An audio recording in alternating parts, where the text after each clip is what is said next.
We were on an ancestral search a few years ago in Italy with about 4 or 5 of my friends. We're going back to villages where our people came from. We went back to my mother's village, Mirabella Eclano. For 3 days before we got there, I had a wooly, that's Neapolitan for a desire, to have fusilli with beef braciole. We're going to make beef braciole later, so you're going to see how to do that. Every restaurant we went in, nobody had the beef braciole. So we ended up going back to Mirabella Eclano. I'm going to get birth records for my family. And we met Alessandro. Alessandro left Mirabella Eclano right after the Nazis. He went to East Boston. Alessandro said, "What are you doing?" I showed him my mother's birth certificate. He said, "You got cousins here." He went and find my cousin Dino. I didn't even know him. Anyway, it's getting about 2 o'clock. Alessandro's going back to his sister's house. Dino's going back to his mother's house for lunch.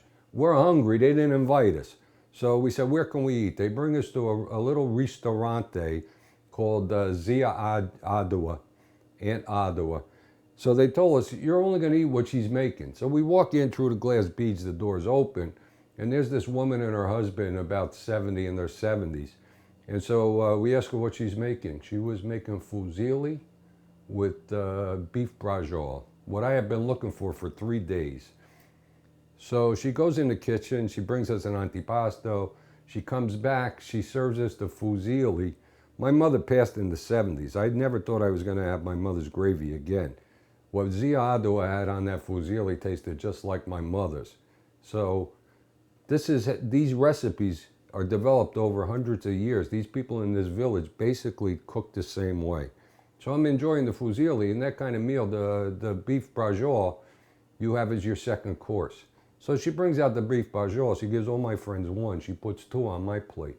She goes back in the kitchen. She's got the opera playing. She comes back after a few minutes. She leans over to me and whispers in my ear in Italian, "You're enjoying this so much because that's the way your mother made it for you." This woman didn't know me from Adam. So we think our ancestors were looking over us on that trip. I finally got my fusilli and my beef braciole. Okay, enough stories. Now we're going to get back to the tomatoes over here.